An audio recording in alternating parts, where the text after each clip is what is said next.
Uno. El objetivo del estudio fue determinar las dimensiones de tórax y su relación con la función ventilatoria en un grupo de nadadores. Se evaluaron 18 nadadores, a quienes se les midió el diámetro amplio superior y transverso del tórax, en centímetros. Además, se evaluó la función ventilatoria a través de tismografía corporal, capacidad pulmonar total en litros, volumen residual en mililitros, presión respiratoria máxima en centímetros de agua. Para cumplir el objetivo del estudio se recomienda emplear como análisis. ¿Y cuál seleccionaste? De las que están aquí presentes. B, coeficiente de correlación de Pearson. La D, chi cuadrado. Chi cuadrado. Ya. Alisa, el número 12.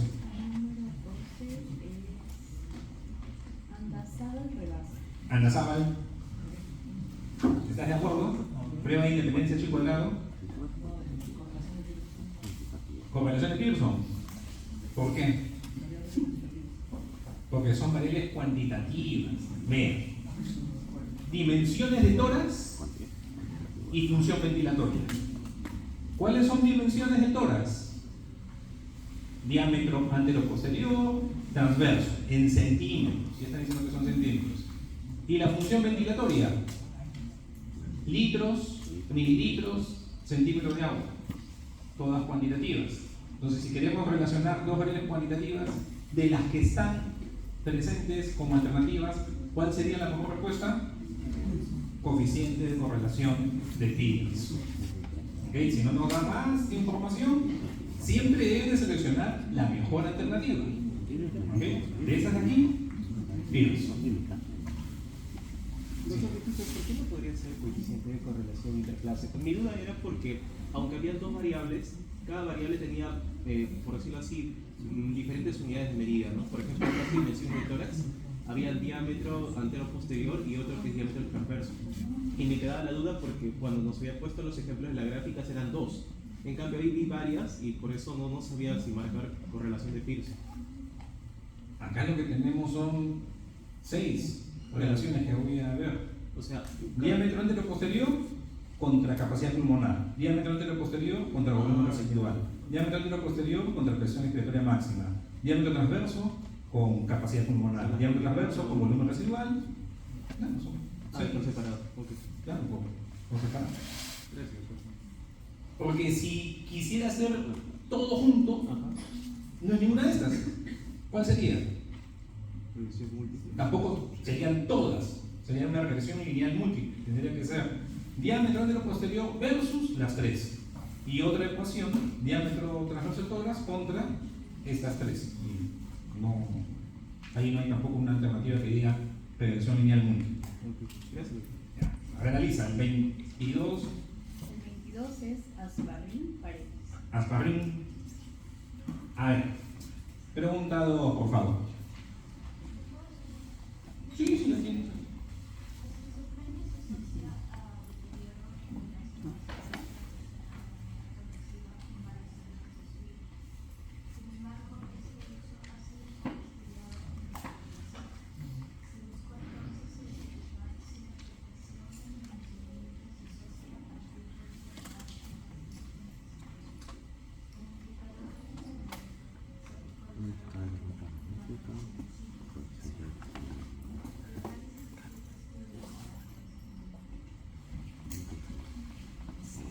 De las alternativas que están ahí, ¿cuál seleccionaste?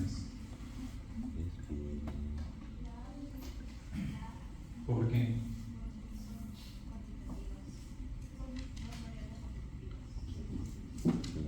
Son dos variables cuantitativas. 32. 32 Campos Torres. Campos Torres. No está. 42. Chan Mancilla. Chan. ¿Las dos son cuantitativas?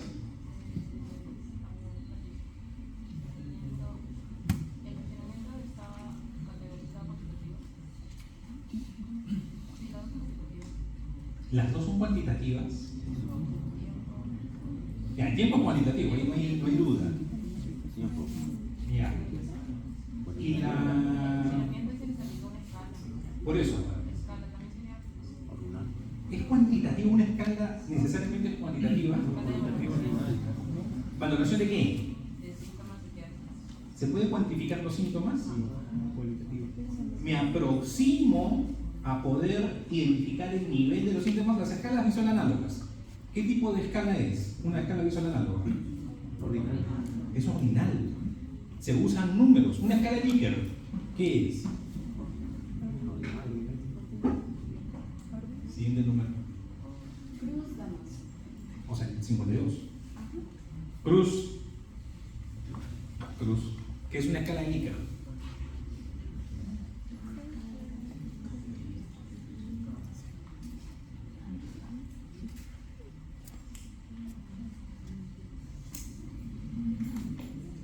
Diestra, navarra. Diestra. Escala Likert.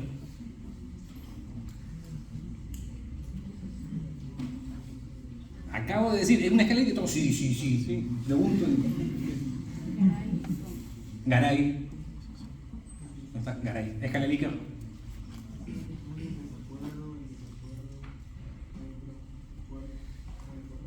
Exacto. Una escala de Likert es una forma de plantear preguntas en la cual se recaba información sobre la opinión de algún fenómeno, donde se va desde un extremo, que sería totalmente en desacuerdo, ¿no? Que uno está en contra de esa afirmación, hasta el otro extremo, donde se está plenamente de acuerdo, ¿no?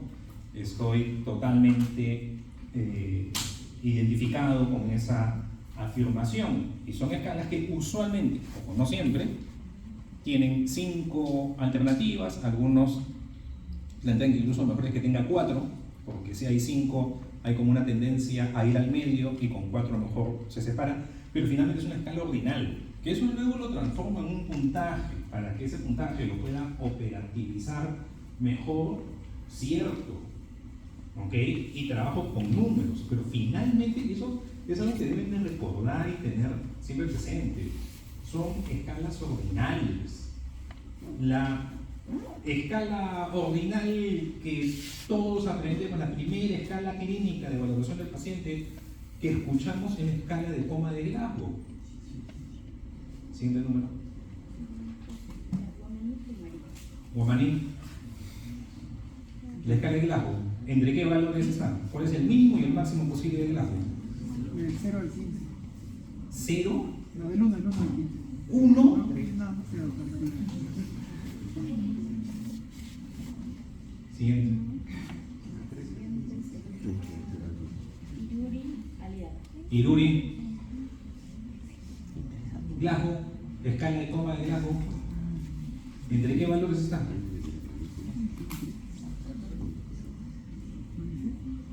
Siguiente. Lojas, Zapata. Lojas. Lojas, Zapata. Lojas. Como depende, el mínimo posible que pueda. 1. Siguiente. Matías, Llano. Matías. Yo retractado. ¿Cómo está Matías? Y ahí el mínimo. 3. Es 3 el mínimo. ¿Ya? Por eso son las 3 respuestas que mide Glasgow. Leve, moderado, grave. Ocular, motora y verbal. Ok. El mínimo es 3 y el máximo es 15. Y son números. Pero no es una variable cuantitativa. Lo que me está valorando es el nivel de conciencia de la persona. ¿No? 15, se supone que ustedes están en 15, ¿no? Totalmente alertas, totalmente despiertos, que responden a todos los estímulos, ¿no? Y esto se creó para pacientes que sufrían un traumatismo encefalocraniano, ¿no? Tras un TEC, ¿no? Se podía comprometer el paciente y después era su respuesta, ¿no? Tiene una respuesta verbal, tiene una respuesta ocular, tiene una respuesta motora, ¿no? Se va valorando, y lo mismo estrés. Bien, es una escala ordinal. Manejamos números, pero es ordinal. Entonces eso estadísticamente lo tenemos que comprender. Incluso, ya acá voy a ser más fastidioso todavía, ¿tendría sentido en esta escala de coma de Glasgow sacar un promedio? O sea, analicen, o sea, ¿qué significaría un Glasgow 11,78? ¿Qué significaría un Glasgow 12,3? Porque pobre, o sea, mejor dicho. Matemáticamente podría sacar el promedio del Glasgow de varios pacientes. ¿Tendría sentido? No tiene sentido. Y ustedes van a encontrar en artículos, en publicaciones, que sacan promedio de la escala de coma de Glasgow. En ese caso es mejor hacer una distribución de frecuencias de esos valores. ¿Cuántos tuvieron 15? ¿Cuántos tuvieron 14? ¿Cuántos tuvieron 13? Etcétera. Ya otra escala que también tal vez han escuchado, algunos posiblemente no, es la escala de Apgar en los recién nacidos. Número.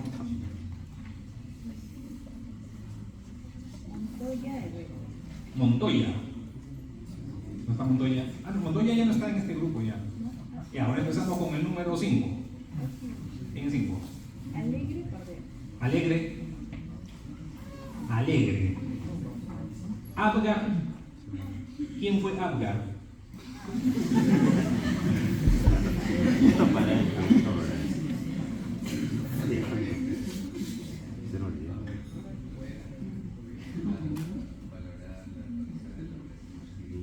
Fue una doctora, si no me equivoco. No sé si habrá sido enfermera, yo voy a estudiar medicina, una doctora, Cristina Apgar, ¿no? Quien propuso esta escala, ¿no?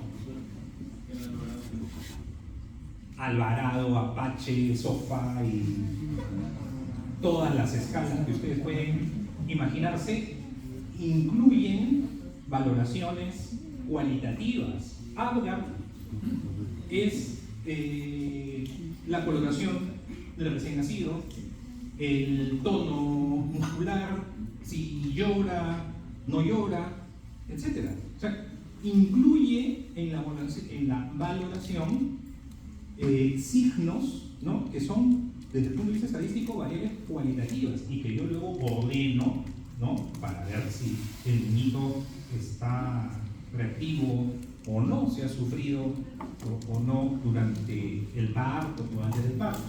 Entonces, regresando a este punto, si se dice que el indicador del funcionamiento, una escala breve de evaluación de síntomas psiquiátricos, los síntomas psiquiátricos, ¿es algo cuantitativo o cualitativo? Cualitativo. ¿Ok?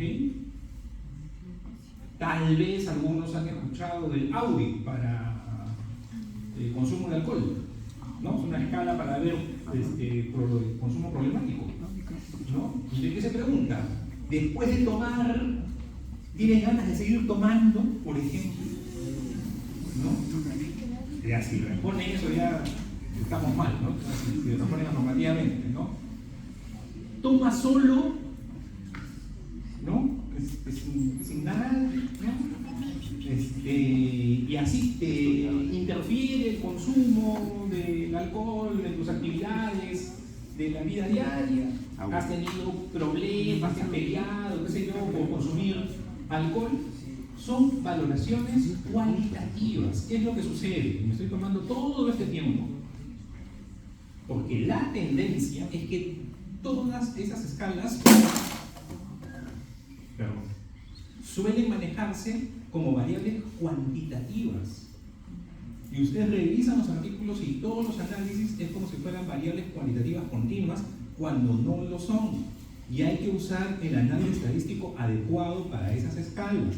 Y cuando ustedes vayan a hacer sus tesis, etcétera, todas esas escalas a priori deberían de analizarse como métodos no paramétricos, porque son escalas ordinales. Ojo, una escala ordinal puede tener un montón de valores. Uno piensa escala ordinal, leve, moderado, severo, ¿no? Por acá alguien dijo leve, moderado, severo. O sea, uno piensa que la escala ordinal solamente tiene 3, 4 valores y se acabó. No, una escala ordinal no hay límite. ¿Dónde está escrito que hay un límite para valores de escala ordinal? Tráigame un libro, una referencia, una publicación que diga, una escala ordinal máximo tiene 5 valores. ¿Dónde está? No es. La escala ordinal se define por la jerarquía para el fenómeno que estoy analizando y solamente puedo decir que un sujeto respecto a otro tiene más o tiene menos de ese fenómeno. Eso es lo que define la escala ordinal, no el número de categorías. ¿Ok? Entonces, si en esta pregunta, adicionalmente, o sea, acá sí, es Spearman, ¿no? Lo que dijo su compañera es claro, pero si una de las alternativas era Pearson, ¿cuál era la mejor? Spearman. Y eso tiene que tener cuidado. Porque ya en el examen sí les voy a poner Spearman y Pearson juntos. Y tal vez nada, o sea, ninguna información adicional. Pero tienen que ver cuál es el fenómeno y cómo se está midiendo lo que se está evaluando. Ok, ya, continuemos. Ya me he tomado mucho tiempo acá. He hecho catarsis con Glaco. A ver. Arenales. ¿Dónde queda el lago?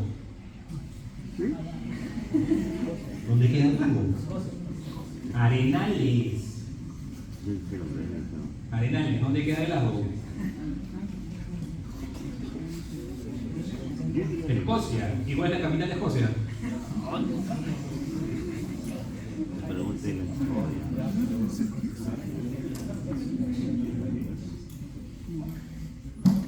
¿Cuál? Edimburgo. A ver. Pregunta 3, léela por favor.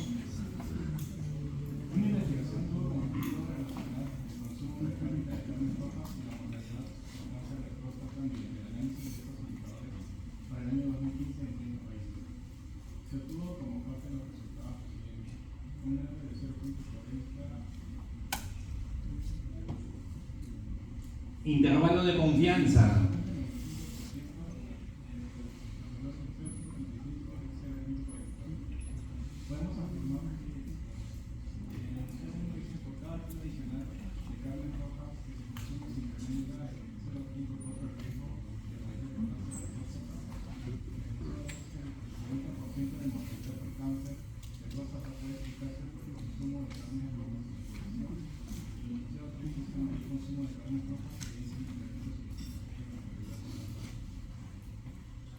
¿Tu respuesta?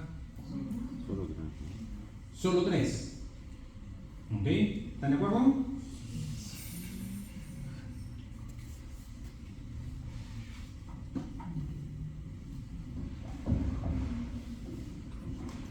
¿La 1 no es verdadera?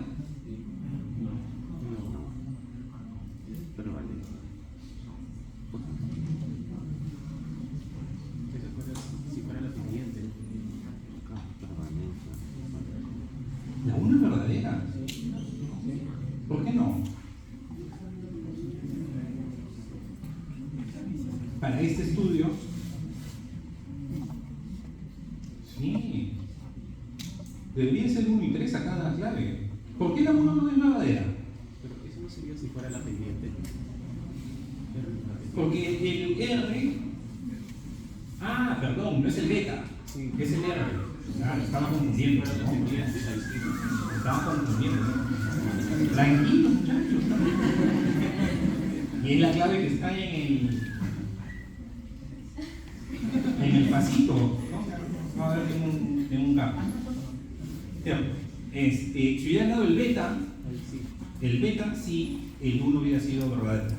¿No? Si acá hubiera, en lugar de R, hubiera sido beta 1. Si hubieran puesto ahí beta 1 beta, eso sí hubiera sido cierto. Como es R, no. Y la 2, ¿por qué es falsa? Sería ¿El coeficiente de determinación? 16, ¿no? Debería ser 16%. Porque la segunda afirmación está haciendo referencia al coeficiente de determinación. Y el coeficiente de determinación es el cuadrado del coeficiente de correlación. Entonces, si hubieran dicho el 16% de la mortalidad puede explicarse, ahí sí. ¿Ya? Entonces, recapitulando. La 1 es falsa porque se está haciendo la interpretación del beta y lo que están dando es el R. El 2 es falsa porque el coeficiente de determinación es 16, no 40. Y la 3 sí es verdadera. ¿Ok? ¿Preguntas? Ya, de este tipo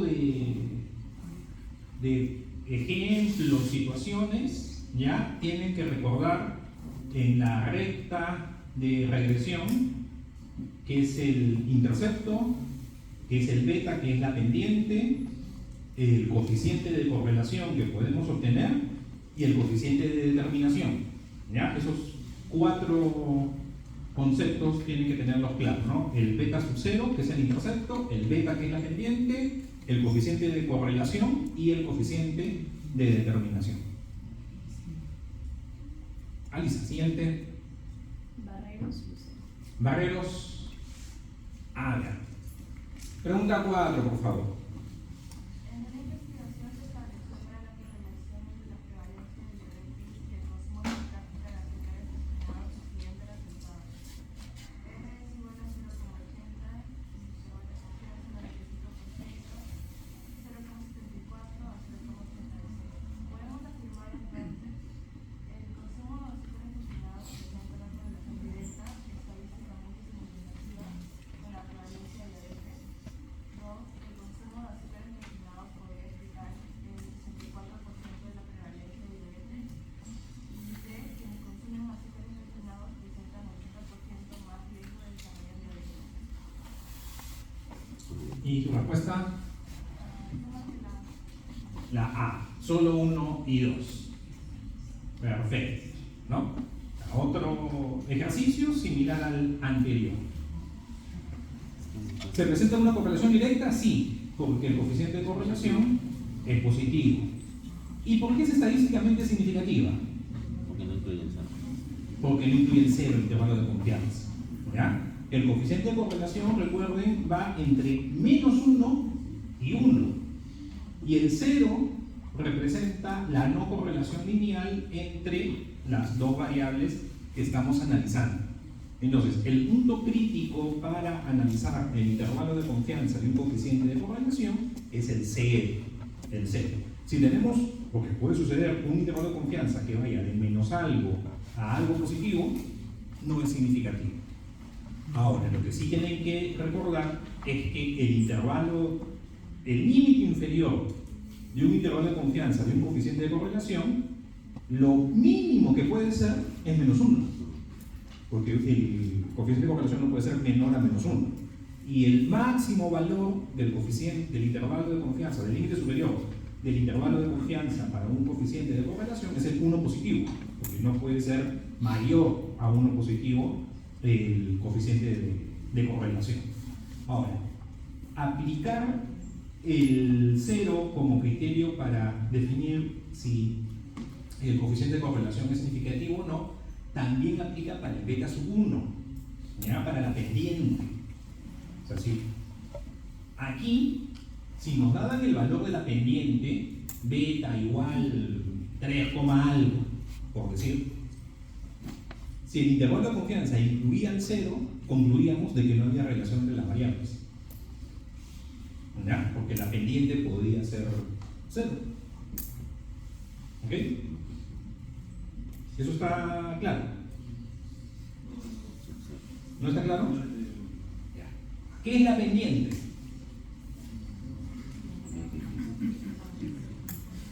En palabras sencillas, ¿qué es la pendiente? Ya no me digan cateto opuesto, cateto no. ¿Qué es la pendiente en palabras sencillas? La inclinación de la recta. En el colegio nos han dicho, ¿no? La pendiente es la inclinación de la recta, ¿no? Entonces, una pendiente 0, ¿qué implica? Que es la inclinación, que es una línea horizontal, paralela al X. Eso. No hay relación, o sea, no importa qué valor tenga X, ¿cómo va a ser bien? es una constante. ¿Sí o no? Entonces no hay relación entre X y Y. Porque X puede tomar cualquier valor, ¿no?, de todo el plano cartesiano. Cualquier valor toma X, ¿Y cómo va a ser? Igual. Constante. Entonces no hay relación entre la variable independiente, que es la X, y la variable dependiente, que es la Y. Por eso el 0 es el valor que nos ayuda a interpretar el intervalo de confianza del coeficiente beta. Entonces, la 1 es verdadera, la 2. Este modelo puede explicar el 64%, ¿no? Y es explicable el 64% por X, sí, porque el coeficiente de correlación es 80. Y ahora, quienes consumen azúcares refinados, ¿qué están haciendo? No, esto no se puede saber con el coeficiente de correlación, ¿no? Entonces, únicos. ¿Preguntas? ¿Todo claro? Siguiente, Alisa, por favor. Carvajal. García, ¿no? Carvajal García. Ah, ya. Pregunta 5, por favor. En una investigación se buscó determinar la relación entre la prevalencia de asma en niños y el nivel promedio de contaminación ambiental.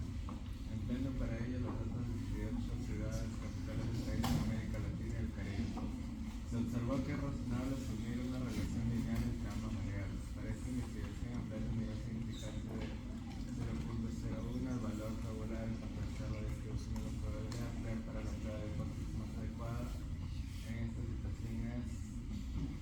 Entonces, no te preocupes, ahorita sin ver la tabla es complicado, pero estos numeritos, ¿de qué tabla deben de salir? Oye, estoy preguntando a Carvajal. Disculpa, ¿cuál es tu nombre? Gianfranco. ¿De qué tabla han salido estos números? De las tablas que hemos visto, Z, T, Chi cuadrado, F, binomial, Poisson. ¿Cuál es la distribución de probabilidad para el contraste de hipótesis del coeficiente de correlación? Es una tabla F, ¿no? F estadística, ¿no? Si no es F. T, es la tabla T. Y el coeficiente de correlación, ¿no? La prueba de hipótesis es que el RO, el coeficiente de correlación es 0, la alternativa es diferente de 0, se usa la distribución T con ¿cuántos grados de libertad? N-2. Entonces, si son 18 ciudades, ¿con cuántos grados de libertad estamos trabajando? 16. Entonces, en la tabla T tenemos que ir a 16 grados de libertad. ¿Y estas pruebas son unilaterales o bilaterales? Entonces, Gianfranco, ¿dónde tenemos que buscar? Pues el 0.01 es en realidad el alfa totalmente. Alfa, pero... Claro, entonces, ¿cuál de las columnas tenemos que ir?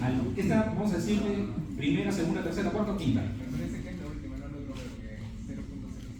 Es 99.5. 99.5, porque el 1% lo tenemos que dividir en dos partes. Como estas están las zonas acumuladas, vamos hasta el 99,5%, ¿no? 0,5% a la derecha, 0,5% a la izquierda. Y tenemos que ir hasta cuántos grados de libertad, Gianfranco? 16, ¿no? Entonces, si cruzamos 16 con la última columna, ¿qué número tenemos? ¿Quieres saber? Uy, tus lentes. Ah, ese sí. 2,92. ¿Ok? ¿Ya? Entonces, aquí vamos a usar la tabla. Un detalle. ¿Qué siguiente número? Por favor, Lisa? Chinga. No vino. Cueva. A ver, Cueva. Esta pregunta 5. Esta pregunta 4. Esta pregunta 3. ¿Qué diseño de investigación es el que se ha aplicado en estas preguntas? En la 3, la 4, la 5 es el mismo diseño de investigación. ¿Cuál es?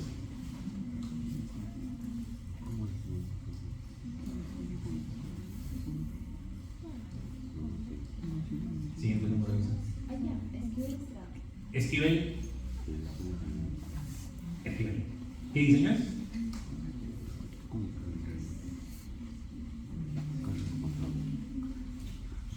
¿Qué diseño? Ay, no entiendo. ¿Qué diseño? No, estoy preguntando diseño. Diseño. Gómez de la Cruz. Gómez.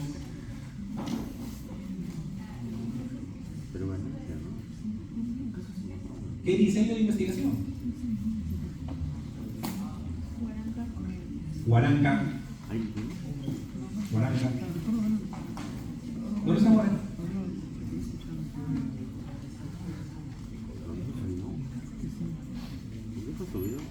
¿A quién me dice?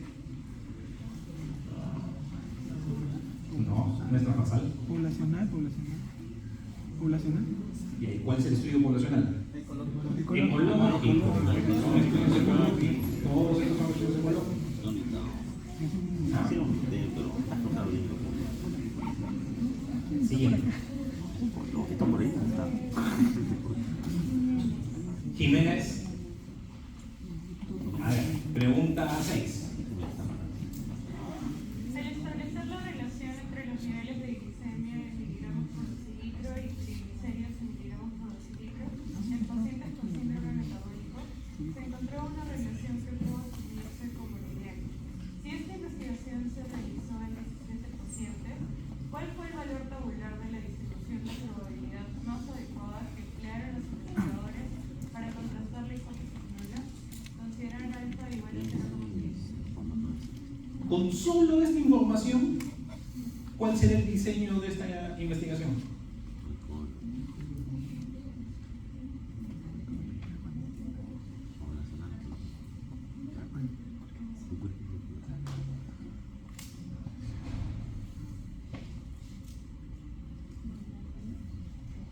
Mamani Rojas.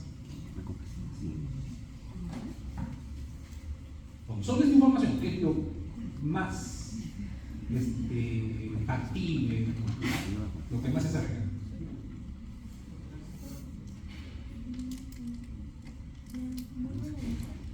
Alumno, ya, empecemos con alumno. Avanto Chávez.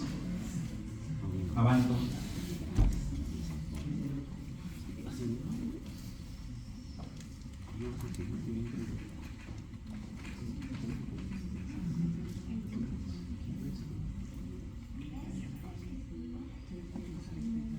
Diseño.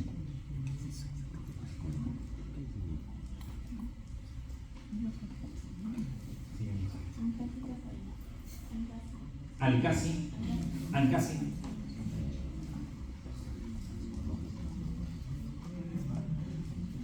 ¿Quién me dice?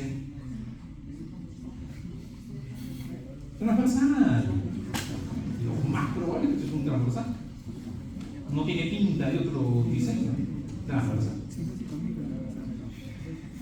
Alisa. Les aviso, por si acaso, o en este examen, tal vez más probable en el final, una o dos preguntas van a ser de diseños. Quéjense. Reclamen. Siguiente. Asensios. Entonces, a ver, ¿qué distribución vamos a emplear? La T de Stewart, ¿no? Estos numeritos son de una distribución T. ¿Con cuántos grados de libertad vamos a trabajar? 15 grados de libertad. ¿No? Vamos a ir a esta fila. Y si el alfa es 0,05, ¿a cuál de las columnas tenemos que dirigirnos? La tercera columna, ¿no? De las T, la tercera, la de 97,5, porque el 5 se reparte en 2. Entonces, si cruzamos 97,5 con 15,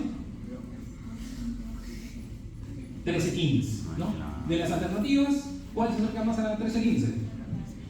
La D, 2,1314, ¿no? Esa es la respuesta.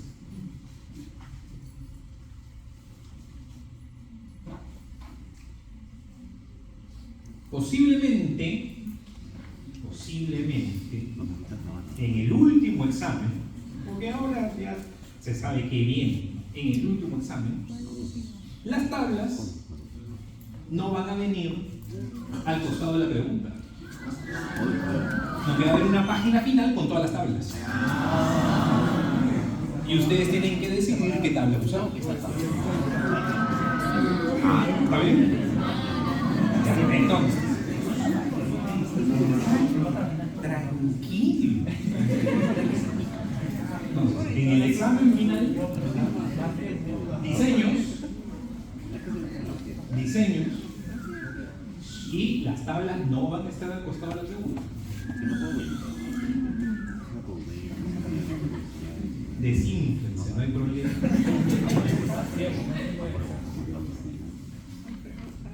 ¿Quién sigue? Camacuario hermoso. ¿Damacuay? Camacuario. Ah, Camacuari. Haga. Pregunta 7, por favor.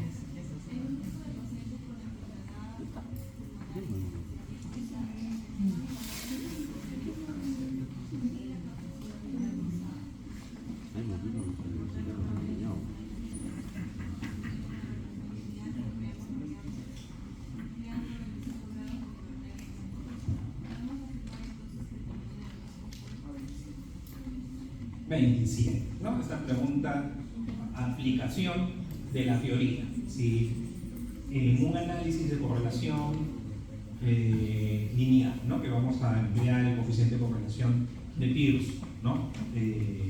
Trabajamos con n menos 2 grados de libertad. Si nos dicen que se trabajó con 25 grados de libertad, el tamaño de la muestra será Sn más 2, ¿no? O sea, esos grados de libertad más 2 me da n, mejor dicho, para no confundir el término medio. Entonces, 27. Pregunta. Ninguna. ¿Quién sigue, Alicia? Chacón Barbales. ¿Chacón? ¿Chacón? Pregunta 8. Sí, por favor. En regresión lineal, los valores en cada individuo se calculan como la diferencia entre la media de la muestra y el valor de cada individuo, b la diferencia entre lo predicho por la recta y lo observado por cada individuo, c la suma de cuadrados total menos la de regresión, d la suma de cuadrados total menos la de regresión, dividido todo por la diferencia de grados de libertad entre los totales y los de la regresión, y e la suma de cuadrados total menos la de regresión, dividido todo por los grados de libertad de la regresión. Esto que marea, ¿cuál es la respuesta?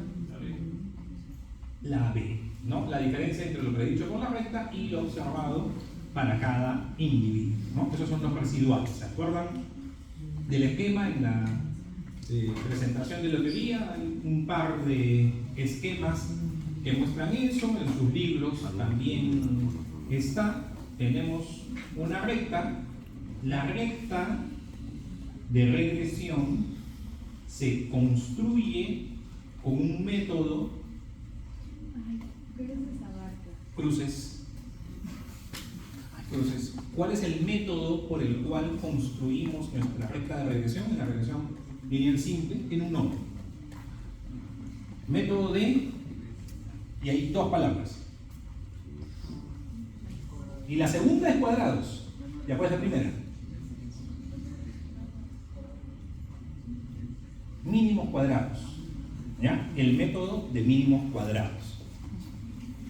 Entonces, a ver, abstraigámonos, ¿no? Imaginémonos, ¿no? Mentalmente ahí,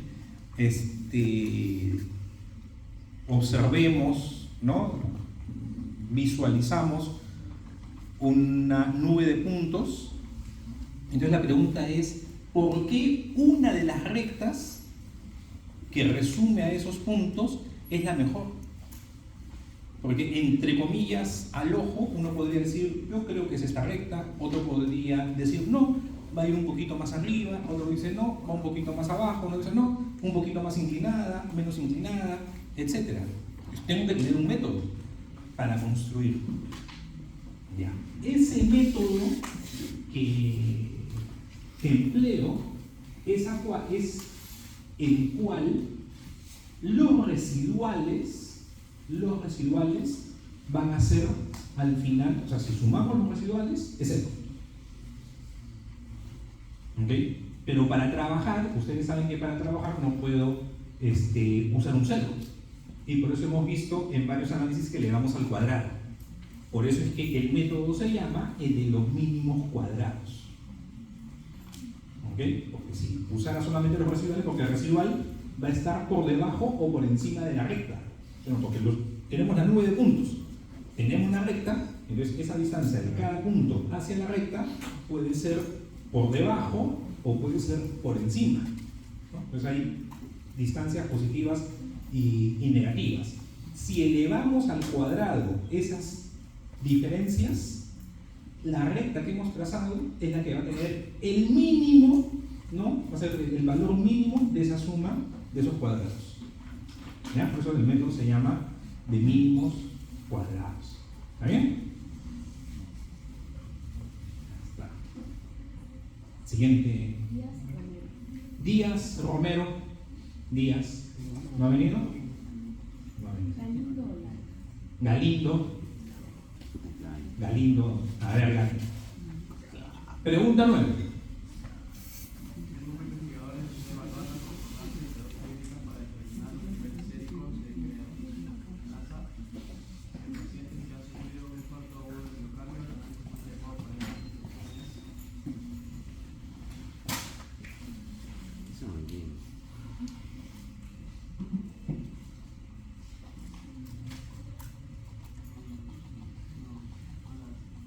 Y esto yo no lo he comentado en la teoría. Esa pregunta no está en las diapositivas, no está en el video. Alicia, ¿quién sigue? Guamán. Entonces, ¿cuál de los términos que están acá no están en las clases? Bueno, hay varios, ¿no? Todos menos la C. Al menos sabemos que no es la C. ¿Cuál marcaste? No me vino, pero tampoco sabía muy bien cuál marcar. No hay puntos en contra, así que marca nomás. Coeficiente de Alma. No, la D. D, coeficiente de correlación intraclase. Anda a jugar la pinta ahorita. Coeficiente de correlación intraclase.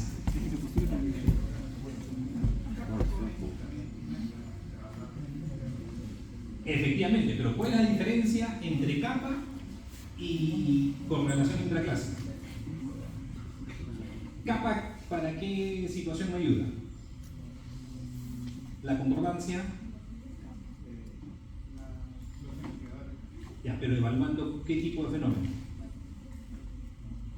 Cualitativo. Capa es para la concordancia a un fenómeno cualitativo. Por eso es uno de los ejemplos.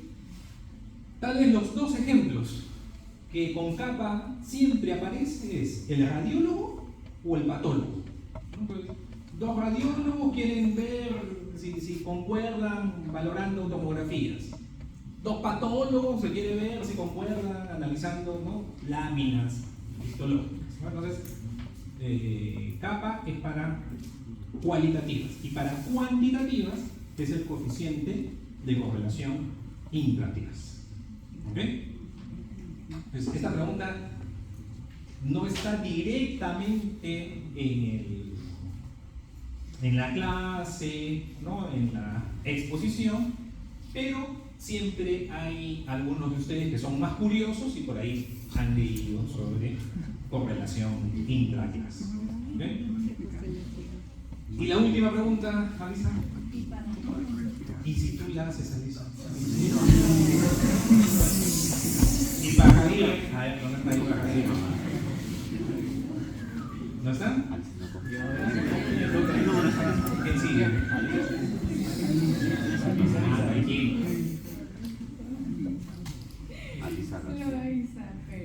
Loaiza. A ver. Pregunta 10.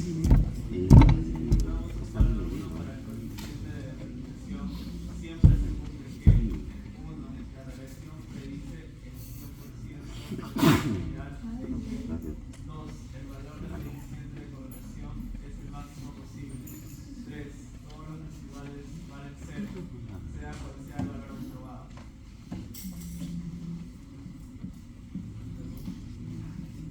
A ver, la 1, ¿es verdadera? Sí, sí, sí. Sí, ¿no? 100%, 1 de determinación es 100%, ¿no? Entonces, la regresión explica al 100% la variable dependiente. ¿La 2 es verdadera o falsa? No necesariamente falsa. Falsa. Puede ser -1. Exacto. Porque si tenemos un coeficiente de correlación -1, el coeficiente de determinación va a ser 1. Entonces, siempre que el coeficiente de determinación es 1, ¿el coeficiente de correlación es el máximo posible? No. Porque también es 1 cuando es el mínimo posible. Es en los extremos. Cuando el coeficiente de correlación es 1 positivo o 1 negativo, es que el coeficiente de determinación es 1. Este es falso. Es decir, ahora esta no va, esta tampoco, entonces debe ser la 3 debe ser verdadero, pues, ¿no? ¿Y es verdadero? Sí, porque ya hemos dicho, los residuales es la distancia de cada observación a la recta que predice, ¿no? La mejor recta que predice los puntos. Entonces, si tenemos que la regresión explica al 100% la Y, todos los puntos coinciden sobre la recta. Entonces, no importa cuál sea el valor, la distancia hacia la recta va a ser 0 en todos los casos, ¿no? Entonces, aquí la respuesta es 1 y 3. ¿Preguntas? Sí.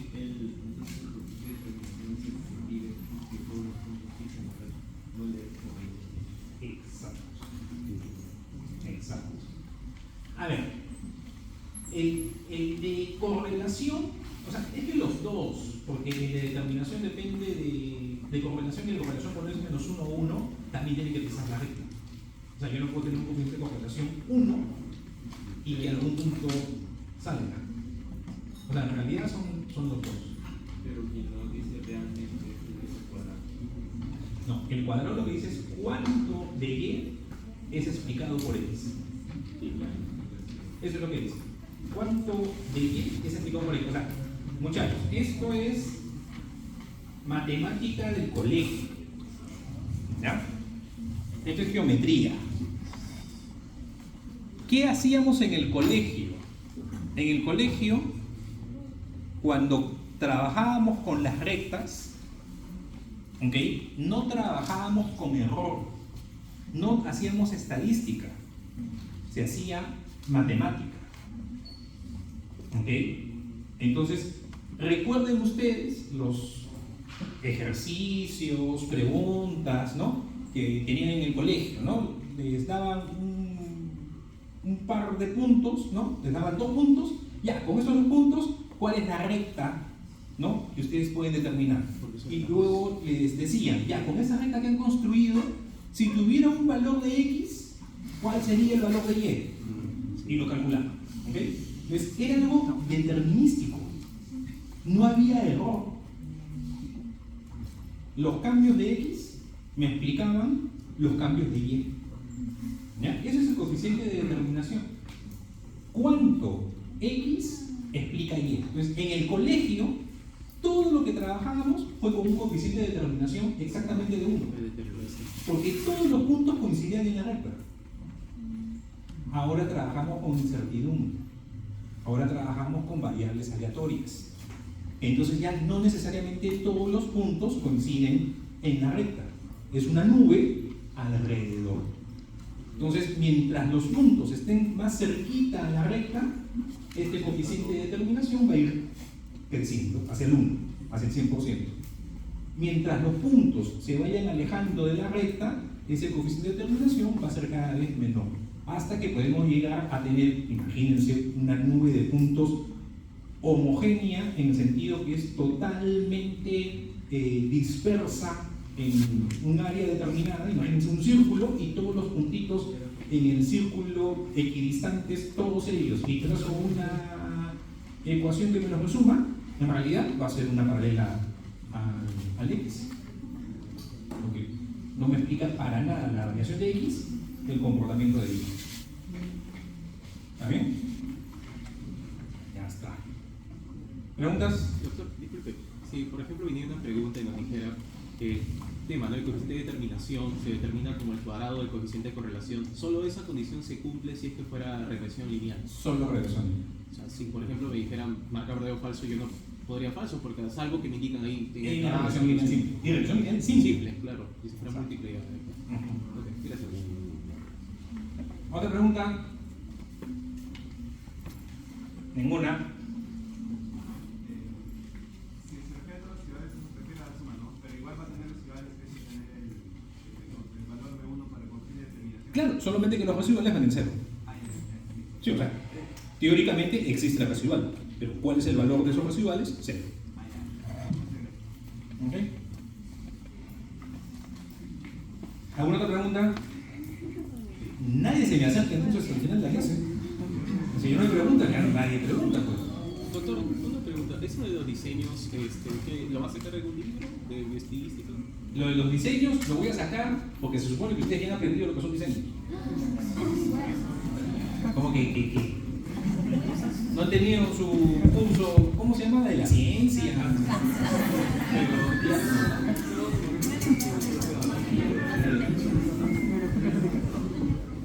Alisa, tú no mientes. ¿Han hecho o no han hecho clases sobre diseños en ese curso?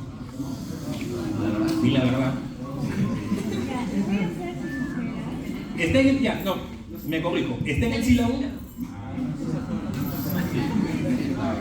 Di la verdad. En estos momentos no puedo ni afirmar ni negar. Niegas o afirmas. Le voy a preguntar, le dice. Ya. Vayan avanzando. Nos vemos.